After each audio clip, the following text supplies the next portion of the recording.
Hi, everybody. I'm Chris Gomez from the University of Chicago, and I'm here to tell you about the IDEA study. This is a study whose goal is to develop better measurements for ataxia that work longitudinally over time to better measure the progression of the disease. The reason why we're doing this is because drug companies need an efficient way of showing that their medications and therapies are working to slow the progression of the disease. And what we intend to do is to modify how we assess ataxia that takes out the human element of visually scoring how severe someone is walking or using their hands by applying these wearable inertial sensors that I'm showing on my hands and my chest to measure coordination, balance, sway electronically. And we're doing this both in the clinic and in the home by collecting home data as well, using a series of smart socks and in some cases Apple Watches and iPhones to measure the disease process. We're also getting much information about the patient experience at the same time. So the ideal candidates for this disease are those who are still walking and can walk for up to 2 minutes, about 30 feet in length. And we're applying the study to patients with SCA 1, 2, 3, 6, and Friedreich's ataxia. Those patients with Friedreich's are going to be given at home the use of Apple Watches and iPhones and another set of tools in order to best measure their ataxia severity over time. And this project is going to be going on for up to 2 years with measurements every 6 months for these patients and the control. Thank you for joining us today. My name is Suj. I'm a genetic counselor at GeneDx, and today I'd like to speak to you about ataxia and genetic testing. So what is ataxia? Ataxia refers to a loss of balance or coordination that is not due to muscle weakness. Many people with ataxia frequently have unusual movements of their hands, arms, or legs. Many people also have slurred speech and difficulty moving their eyes. These symptoms can have a variety of different causes, such as drug interactions caused by inappropriate mixing of medications, injury to the brain as a result of strokes or conditions like multiple sclerosis, environmental causes such as infections or head trauma, and of course, genetic causes, which is what I'll focus on. A movement disorder specialist can be helpful in diagnosing ataxia, identifying the exact cause, and determining appropriate treatment options. So I'm often asked, is ataxia genetic? The answer is sometimes. You're looking at chromosomes. They are found in each of our cells and carry specific codes of genetic information called genes. Most chromosomes come in pairs, just like most genes. Genes are responsible for telling the body how to develop and function properly. If there's a problem with the gene, then that may result in a specific condition like ataxia. So let's look at this family to better understand the most common form of inheritance. Mom and dad are on top and their 4 children are on the bottom. Each parent gives 1 chromosome to each child so that the child receives 2 chromosomes. Now let's assume that the father is affected with ataxia. One of his chromosomes has an altered gene that causes his symptoms. With every child he has, there's a 50% chance of passing on his working copy of the chromosome and having unaffected children, or a 50% chance of passing on the altered copy of the chromosome and having children affected with ataxia. So let's take a closer look at the genetic causes of ataxia. The 3 most common causes are nucleotide repeat expansions, single nucleotide substitutions, and deletions or duplications of nucleotides. Genes are made up of DNA and are responsible for making the proteins that allow our body to function properly. Errors in the DNA result in improperly formed proteins that lead to disease. Most ataxia disorders are caused by repeat expansion in the DNA code. A certain number of repeats is okay, but if there are too many repeats, that will result in the disorder. I like to think of a gene like a sentence, and the DNA codes are the letters that make up the words in that sentence. If I say I ate pizza, it's pretty easy to understand what I did. But if the word ate repeated itself a million times, you might not be able to understand what action I did. Other changes in a gene can also result in ataxia. Single nucleotide variations are usually single DNA code changes that result in a spelling error in the gene. So going back to my sentence, I ate pizza, if that A changed to a Z in the word ate, the word becomes unrecognizable and the sentence becomes confusing. Deletions and duplications of the DNA result in a removal or addition of DNA within the gene, resulting in a disrupted protein. If I remove the word 8 from my sentence, then its meaning is totally unclear. So you may be wondering, should I get genetic testing for my form of ataxia? The answer is different for everyone. Talking to your healthcare provider to determine if genetic testing is appropriate for you is the best place to start. Genetic testing has the ability to confirm the diagnosis of a particular type of ataxia, identify other medical problems that might occur in the future, guide decisions about treatment options, and allows the option of testing for family members who might develop ataxia. So how do I get genetic testing? First, contact your healthcare provider or reach out to a genetic counseling service.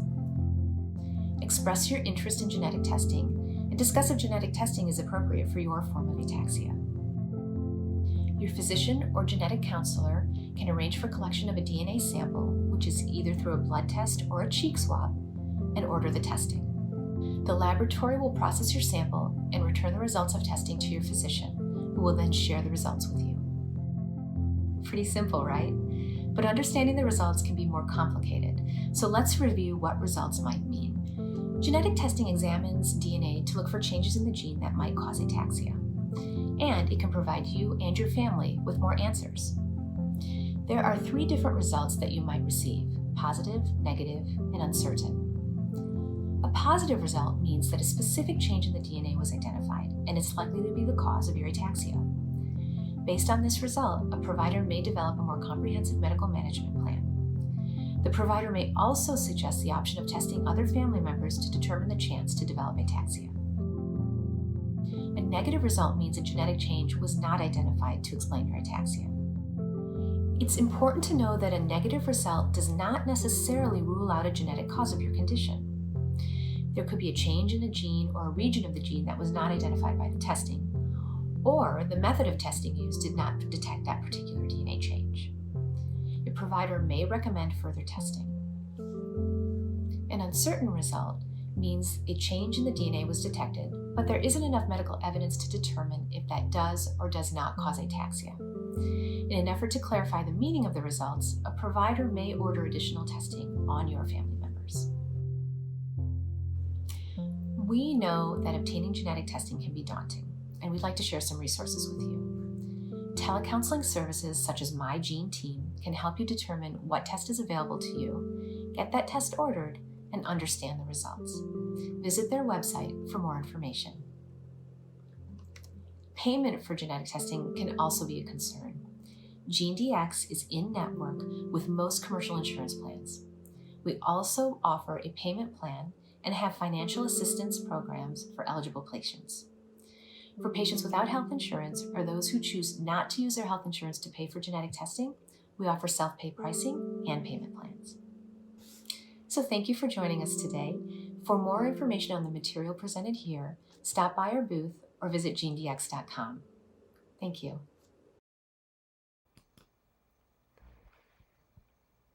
Hey everybody, welcome to the National Ataxia Foundation's annual Ataxia Conference. Manners that are mouthful for a person with ataxia to say. My name is Jonas and I'm from the Fight Ataxia Project.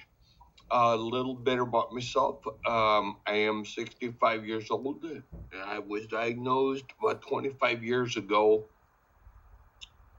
I have SCA15, which is a type of ataxia, which there are probably over 100 types right now and counting.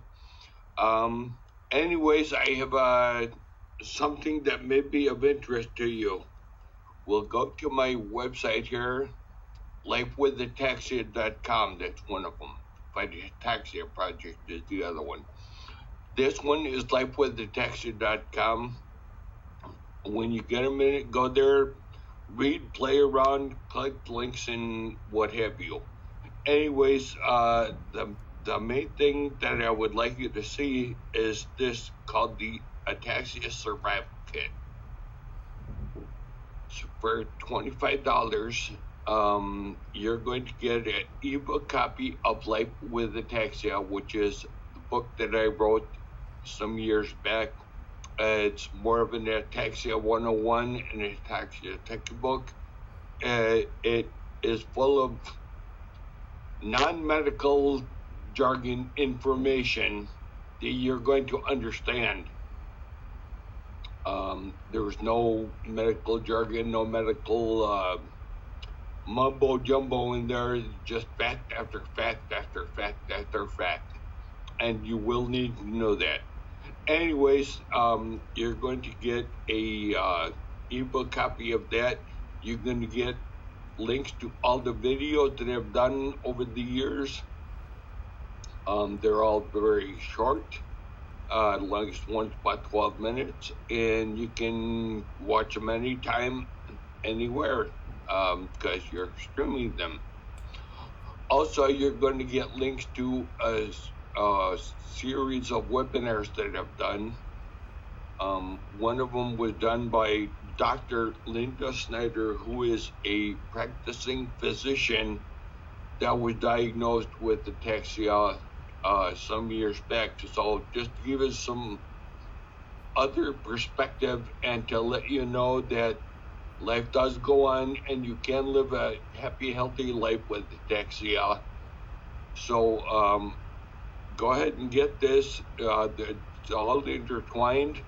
The book, the videos, the webinars, you put them all together and you're going to get way ahead of the learning curve of ataxia. And I know that flattening the curve is probably a term that most of us don't want to hear anymore, but you will flatten the curve. You will get to the front of the line. There's a lot of info here, and it's info that you're going to need to know. No question about it. You're going to need to know this.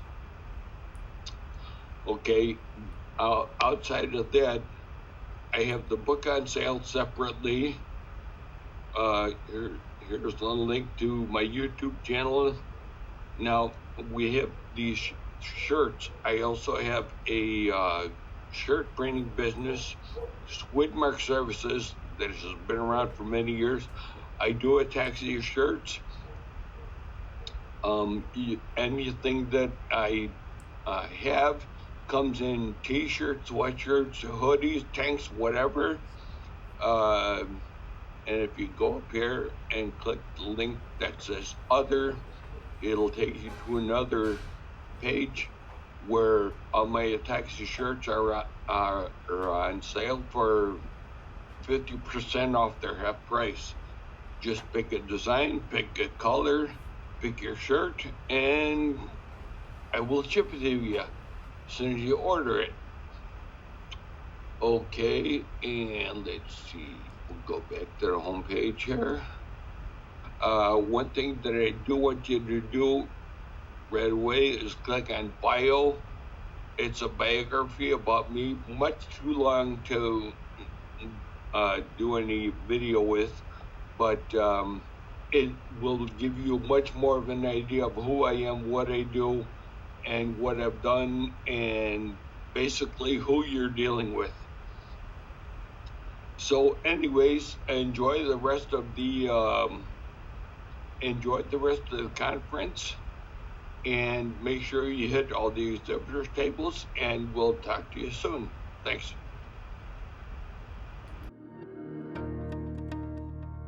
Let me introduce the Ibot PMD. Reach, climb, go.